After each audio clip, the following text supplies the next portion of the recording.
Hey, to join to the Wi-Fi network on your Android 15 smartphone, first of all, you will have to just open the settings, then move to the network and internet, and now just open internet.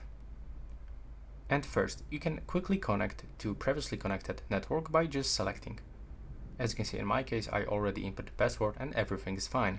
But if you want to connect to the new network, you can also select this network from the list by clicking with your finger.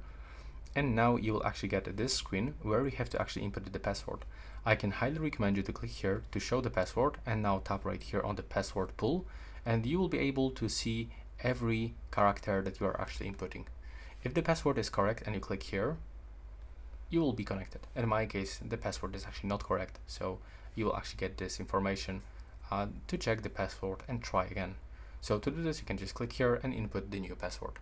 And that's all for this video. Right now, please subscribe to my channel.